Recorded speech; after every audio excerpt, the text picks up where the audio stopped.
ক্ষমা কিহৰ কাৰণে মইতো আমচুক কোনো গালি পৰা নাই মইতো একো কোৱা নাই দলগাঁৱৰ ৰাইজে যদি কয় যে আপুনি ক্ষমা খুজিবলৈ তেতিয়া ক্ষমা খুজিম আৰু যদি ৰাইজে যদি কয় যে ক্ষমা খুজিব নালাগে মই কিয় ক্ষমা খুজিম মই দাদাগিৰি নকৰোঁৱে মই ক'তনো দাদাগিৰি কৰিলোঁ উচ্ছেদ কোনোবাই কৰিব আৰু সেই উচ্ছেদক মই মাত দিওঁতে যদি কোনোবাই মোক সম্পৰ্ক মিত্ৰালি নাৰাখে তাৰ কাৰণত মোক ক'বলগীয়া একো নাই মোৰ নিজস্ব বোলা একোৱেই নাই বুলি যদি মীৰা বৰঠাই কয় হাঁহিব লাগিব মই এতিয়া কাৰণ মীৰা বৰঠাই কোন দলত কেতিয়া যায় কোনো নিজস্ব হেৰি নাই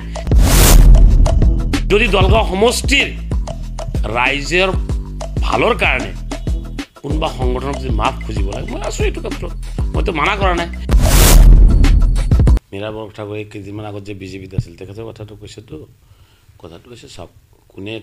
কোনে বিজেপিৰ এজেণ্ট হিচাপে কাম কৰে কোনে বিজেপিৰ লগত হলিগুলি কৰে সেইটো গোটেই অসমৰ ৰাইজে চাই আছে মীৰা বৰঠাকুৰ ডাঙৰীয়ানী যোৱা লোকসভা নিৰ্বাচনত কংগ্ৰেছৰ কেণ্ডিডেট হোৱাৰ পিছত কংগ্ৰেছে তেখেতক ছাছপেণ্ড কিয় কৰিলে সেই কথাটো ৰাইজৰ আগত তেখেতে প্ৰথমতে প্ৰকাশ কৰি কৈ দিয়ক যে এইকাৰণে মোক ছাছপেণ্ড কৰিছে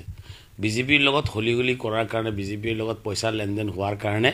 আপোনাক দলৰ পৰা তেখেতক ছাছপেণ্ড কৰি ৰাখিছে গতিকে মই কাৰোবাৰ ৰিম'ট কণ্ট্ৰলত চলা ব্যক্তি মই নহয় বা AIDFৰ কোনো বিধায়ক ৰিম'ট কণ্ট্ৰলত নচলে বিশেষকৈ মোৰ কথাটো মই ক'ব খুজিছোঁ মই কাৰো ৰিম'ট কণ্ট্ৰলত নচলোঁ মই দলগাঁও সমষ্টিৰ ৰাইজৰ ৰিম'ট কণ্ট্ৰলত চলোঁ দলগাঁও সমষ্টিৰ ৰাইজে মোক য'ত যিটো কৰিব দিয়ে মই সেইটোৱে কৰোঁ মই কাৰোবাৰ মীৰা বৰঠাকুৰে কি সমালোচনা কৰিছে মই এইবিলাক মই হেৰি নকৰোঁ চাওক কথাটো হৈছে কোনটো ইয়াতে হয়তো আপোনালোকে মই আমচুৰ বিষয়ে একো ক'ব নাযাওঁ কথাটো হৈছে এইটো যে আমচুৱে উচ্ছেদ বিচাৰিছে ৰাস্তাটো ক্লিয়াৰ বিচাৰিছে আৰু এই ক্ষেত্ৰত মোৰো সহমত আছিলে মোৰো সমৰ্থন আছিলে যে আপোনাৰ হেৰি হ'ব লাগে ৰাস্তাটো বহল হ'ব লাগে কিন্তু ৰাস্তাৰ নামত নিৰীহ মানুহৰ দোকান পোহৰ আজি 199 পৰিয়ালৰ দোকান তাত যিসকল দোকানী আছে বা যিসকলে ঘৰ তাতে বনাই আজি যুগ ধৰি তেখেতসকলৰ মানে দোকান দি কিনে ভৰণ পোহল পৰিয়ালটো পোহপাল কৰি আছে সেইখিনি মানুহ মানে আপোনাৰ তেখেতসকলে বিচাৰিছে 80 ফুট হ'ব লাগে 80 ফুট হ'লে গোটেই দোকান ধ্বংস হৈ যায় মানুহ মানে আপোনাৰ হেৰি হৈ যাব মানে একদম হেল্পলেছ হৈ যাব সেইকাৰণে মই ৰাইজৰ হৈ কিনে মাত মাতিছোঁ ৰাইজৰ দোকানীসকলৰ কাৰণে দুখীয়া দোকানীসকলৰ কাৰণে নিবনুৱাসকলৰ কাৰণে মই মাত মাতিছোঁ এই ক্ষেত্ৰত আমচু আৰু মোৰ মাজত কিবা এটা ভুল বুজাবুজি হোৱা বুলি আমচুৱে হয়তো মোক বেয়াকৈ কৈছে মই সেইটো নধৰোঁ কাৰণ আমচু আমাৰে এটা সংগঠন গতিকে সেই ক্ষেত্ৰত মই আৰু ধৰাধৰি কৰা নাই কিন্তু অতি দুৰ্ভাগ্যৰ কথা মীৰা বৰঠাকুৰে যিয়ে নেকি কি কৈছে যে বেছিমাৰি উচ্ছেদটো ঠিক হৈছে আৰু বেছিমাৰি উচ্ছেদক সমৰ্থন জনাইছে তেখেতসকলক সদায় মাইনৰিটিৰ বিৰুদ্ধে কাম কৰাটো তেখেতসকলৰ এটা মানে তেখেতৰ দলৰ মানে এটা হেৰি বুলি ক'ব লাগিব কংগ্ৰেছ দলে সদায় মুছলমানৰ বিৰুদ্ধে কামবিলাক কৰি থাকে আৰু যাৰ কাৰণে আজি তাতে বেছিমাৰি উচ্ছেদ হোৱা ব্যক্তিসকলৰ ওচৰত থিয় হ'ব লাগিছিলে কংগ্ৰেছে কিন্তু বৰঞ্চ কংগ্ৰেছে কি কৰিলে উচ্ছেদ হোৱাটো বিচাৰিছে বেছিমাৰিত গতিকে বেছিমাৰিত উচ্ছেদ হ'ব আৰু কংগ্ৰেছে উচ্ছেদত ছাপোৰ্ট কৰিব এই ক্ষেত্ৰত মই কোনোদিন মানে একমত হ'ব নোৱাৰোঁ মই সদায় উচ্ছেদৰ বিৰুদ্ধে থাকিম ক্ষমা কিহৰ কাৰণে মইতো আমচুক কোনো গালি পৰা নাই মইতো একো কোৱা নাই যেতিয়া নেকি আপোনাৰ হেৰি ৰিভিকশ্যন ড্ৰাইভ হৈ আছিলে সেই সময়ত আপোনাৰ 60 ফুট মানে ইভিকশ্যন ড্ৰাইভ হেৰি চলি আছিল মানে ইভিকশ্যন চলিছে এৰিয়া মানে 60 ফুট এৰিয়াত মানে ইভিকশ্যন হৈ আছিলে সেই সময়ত আমচুৰ 2-4-5জন মানে কৰ্মকৰ্তাই তাতে গৈ মানে এটা 80 ফুট লাগে বুলি ডিমাণ্ড কৰোঁতে কোনোবাই কিবা কওঁতে মোৰ অলপ খং উঠিল মই কিবা এটা ক'লোঁ আৰু সেইটো কাৰণে আৰু ইহঁতো ধৰি ৰাখিব নালাগে ময়ো ধৰি ৰখা নাই এইটো শেষ হৈ গ'ল এতিয়া যদি ক্ষমা খোজা কথাটো কয় তেতিয়া দলগাঁৱৰ ৰাইজে মানে এইটো চিন্তা কৰিব লাগে যে মই কাৰ কাৰণে গৈছিলোঁ যদি দলগাঁৱৰ ৰাইজৰ মানে কাম কৰিব যাওঁতে বেছিমাৰি ৰাইজৰ কাম কৰিব যাওঁতে দুখীয়া মানুহৰ ঘৰ দুৱাৰ ভাঙি দিব দোকানীসকলৰ সেই ক্ষেত্ৰত মই যদি প্ৰতিবাদ কৰোঁতে মোৰ ভুল হৈছে তেতিয়াতো এইটো আৰু মানে ৰাইজে যদি কয় দলগাঁৱৰ ৰাইজে যদি কয় যে আপুনি ক্ষমা খুজিবলৈ তেতিয়া ক্ষমা খুজিম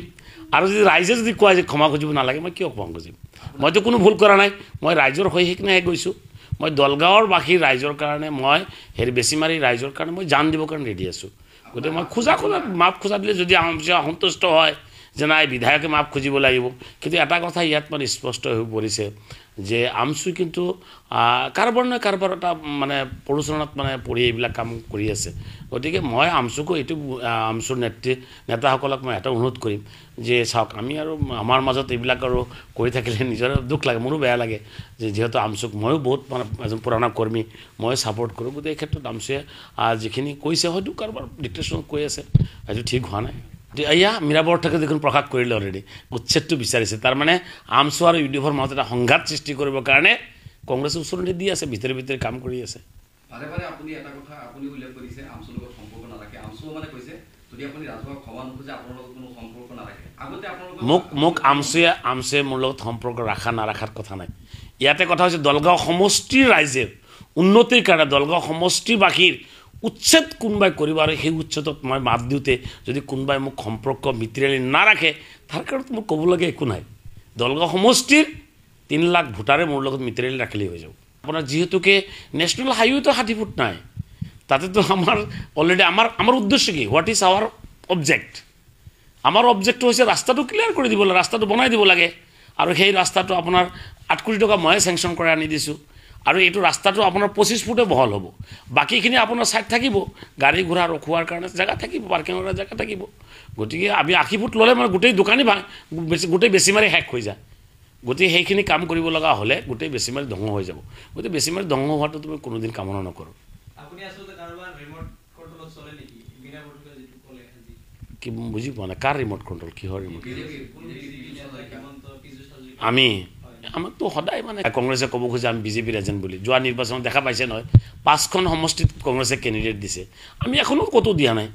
নিদিয়াৰ পিছতো কংগ্ৰেছ চাফা হৈ গ'ল তথাপি যদি আমাক কৈ থাকে যে আমি বিজেপিৰ এজেণ্ট বুলি আমাক ক'বলগীয়া একো নাই আৰু অসমৰ ৰাইজে চাই আছে নহয় গতিকে আমাৰ লগত লাগি কংগ্ৰেছে কাম কৰিব লাগে হিন্দু এৰিয়াত আপাৰ আসামত কাম কৰিব লাগে সেইবিলাক এৰিয়াত মেল মিটিং নকৰি ঘূৰি মাইনৰিটি অঞ্চলত মানে ঘূৰি থাকে গতিকে কংগ্ৰেছ যদি এইটো বিচাৰিছে যে মিয়াৰ আমাৰ ভোটৰ কাৰণে কংগ্ৰেছে দল চলাব আমাৰ ভোটৰ ওপৰত আশা কৰি দল আমাৰ কেইটা চিট আছে মুছলমানৰ চিট আমাৰ 20ৰ পৰা 25টা চিট আছে 25-30টা 20টা চিট হ'লেতো আৰু কংগ্ৰেছে চৰকাৰ গঠন কৰিব নোৱাৰে আমি UDF-এ যদি কিবা কাৰণত যদি আমি UDF-এ ক'তো আমি চিট নিদিওঁ আমি গোটেইকেইটা হাৰি গ'লে কংগ্ৰেছ যদি গোটেইকেইটাত জিকি যায় তথাপিতো অসমৰ চৰকাৰ বনাব নোৱাৰে নহয় আৰু চৰকাৰ বনালে কি হ'ব চৰকাৰ বনালেতো আপোনাৰ কংগ্ৰেছে মুছলমানৰ ক্ষতিহে কৰিব কাৰণ কংগ্ৰেছে ডিটেনশ্যন কেম্প কংগ্ৰেছে বনাইছে ডিভোটাৰ কংগ্ৰেছে বনাইছে আৰু কংগ্ৰেছৰ ৰাজত্ব কালতে মুছলমানৰ ওপৰত ইমান অন্যায় অত্যাচাৰ কৰিছে যিটো নেকি ভাষা নাই খুব কৰুণ কাহিনী আপোনাৰ 83 কথা কক 92 চনৰ কথা কক 2008 চনৰ কথা কক দৰং উদালগুৰিৰ সংঘৰ্ষৰ কথা কক চাউল খোৱাৰ কথা কক গতিকে কংগ্ৰেছৰ দিনত বেছি ক্ষতিগ্ৰস্ত মই আপোনাৰ মুছলমান হৈছে গতিকে কংগ্ৰেছ চৰকাৰ আহিলে যে আমাক কিবা কৰিব আজি বিজেপিয়ে যিখিনি কাম কৰি আছে আপোনাৰ মাদ্ৰাসা উচ্ছেদ কৰিছে মছজিদ উচ্ছেদ কৰিছে ৰাস্তাঘাট উচ্ছেদ কৰিছে বহুত উচ্ছেদ কৰিছে আৰু এই ক্ষেত্ৰত উচ্ছেদ কৰাৰ মূল কাৰণটো বিচাৰি ওলাব লাগিব কংগ্ৰেছে যেতিয়া ৰাজত্ব কালত কংগ্ৰেছৰ যে 15 বছৰ শাসন কালত আছিলে শাসনৰ বাগজৰিত আছিলে দিল্লী চৰকাৰ কংগ্ৰেছৰ দিছপুৰত কংগ্ৰেছ চৰকাৰ সেই সময়ত যদি সেই মানুহখিনিক মুছলমান মানুহখিনিক মাটিৰ পাট্টা দিলেহেঁতেন তেতিয়াহ'লে আজি আমাৰ সেইখিনি উচ্ছেদ কৰি বিজেপি কৰিব নোৱাৰিলেহেঁতেন গতিকে কংগ্ৰেছে সদায় মুছলমানক মানে ভোট বেংক হিচাপে ব্যৱহাৰ কৰিছে মুছলমান এতিয়া আপোনাৰ সেই পৰিৱৰ্তন হৈ গ'ল শিক্ষিত হ'ল আমাৰ সমাজ এতিয়া শিক্ষিত হৈ আছে আগুৱাই গৈ আছে মানুহ এতিয়া বুজিব পৰা হ'ল গতিকে কংগ্ৰেছৰ যে এই আপোনাৰ ভ্ৰষ্টাচাৰী নীতি কংগ্ৰেছৰ যে দুমুখীয়া যে নীতি সেই নীতিত আমাৰ মানুহৰ ভুল নাযায় মৌলানা বদৰুদ্দিন আজমল সাহেব মাইনৰিটি মানুহৰ এজন এটা কণ্ঠ বুলি ক'ব লাগিব সেই কণ্ঠ ধুবুৰীত ৰুদ্ৰ কৰিলে কিন্তু সেই কণ্ঠ ৰুদ্ৰ হোৱাৰ পিছত গোটেই অসমৰ মুছলমান ৰাইজে মাইনৰিটি মানুহে বুজি পাইছে যে আমি এটা ভুল কৰিছোঁ আৰু তাৰ ফলস্বৰূপে আমি কেণ্ডিডেট দিয়া নাই সামগ্ৰীত তথাপি তাতে আপোনাৰ কি হ'ল 27 ভোটৰ ব্যৱধানত হাৰিলে গতিকে আমি আৰু এইবিলাক কথা নকওঁ কংগ্ৰেছে আজি দলগাঁও সমষ্টিত মিটিং পাতিছে এটা আপোনালোকে কোৱাৰ নিচিনাকৈ 3000-4000 মানুহ হৈছে গতিকে চাওক য'ত নেকি 3 লাখ ভোট আছে তাতে 3-4 হাজাৰ মানুহতো থাকিব এইটো মানুহতো হ'ব লাগিছিল 50,000 তাততো মানুহে হোৱা নাই 3-4 হাজাৰ মানুহ হ'লে আৰু এইটো এটা মিটিং হ'ল নেকি ইমান ডাঙৰ কংগ্ৰেছৰ স্পক্স পাৰ্চন আহিছে নিজস্ব মোৰ নিজস্ব বোলা একোৱে নাই বুলি যদি মীৰা বৰঠাই কয় হাঁহিব লাগিব মই এতিয়া কাৰণ মীৰা বৰঠাই কোন দলত কেতিয়া যায় কোনো নিজস্ব হেৰি নাই এই বিজেপি এই আম এই আপোনাৰ হেৰি এতিয়া কংগ্ৰেছ আকৌ কংগ্ৰেছৰ পৰা থাকি কংগ্ৰেছৰ পৰা খেদা খোৱা অৱস্থা হৈ পৰিছে আকৌ কোন দলত যায় সেইটো ক'ব নোৱাৰে আমি দল সৃষ্টিৰ পৰাই 2005 চনৰ পৰা তালাচাবিত আছোঁ আজিৰ দিনত তালাচাবিতে আছোঁ মৌলানা বদৰুদ্দিন আজমল সাহেবৰ প্ৰতি আনুগত্য আমাৰ 100% আছে আৰু দলৰ প্ৰতি আনুগত্য আছে আৰু দলটো সদায় মাইনৰিটি মানুহৰ কাৰণে কাম কৰি আছে আৰু আমি সেই মাইনৰিটি মানুহৰ সদায় মাইনৰিটি মানুহৰ লগত আমি আছোঁ মাইনৰিটি মানুহৰ আপদে বিপদে আমি সদায় থাকিম আজি উচ্ছেদৰ কথাটো কৈছে যে মই মাফ খুজিব লাগিব যদি দলগাঁও সমষ্টিৰ ৰাইজৰ ভালৰ কাৰণে কোনোবা সংগঠনক যদি মাফ খুজিব লাগে মই আছোঁ এইটো ক্ষেত্ৰত মইতো মানা কৰা নাই তথাপিও আৰু উচ্ছেদ কৰিব নালাগে যদি উচ্ছেদ কৰিলে মানুহৰ ক্ষতি হয় আৰু সেই উচ্ছেদ যদি আপোনালোক জেদ কৰি যদি উচ্ছেদ কৰে আৰু মই যদি ক্ষমা খুজিলে যদি আপোনালোক উচ্ছেদটো বন্ধ কৰি দিয়ে তেতিয়াহ'লে মই মাফ খুজিম আদাৰৱাইজ মই মাপ নোখোজোঁ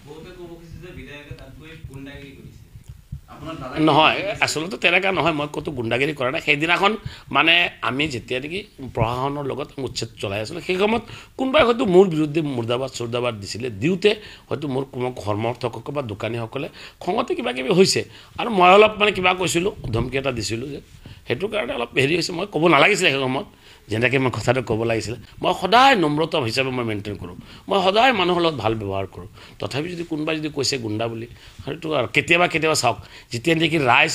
দলগাঁও সমষ্টিৰ মোক ভোটাৰ ৰাইজে মোক ভোট দিছে ইমান কষ্ট কৰি মোক ভোট দিছে মোক বিধায়ক বনাইছে বিধায়ক হিচাপে মোৰ দায়িত্ব পালন কৰিব গৈ ক'ৰবাত যদি কিবা এটা অলপ টানকৈ কৈছোঁ এইটো আৰু এইটো ক'বই লাগিব মোৰ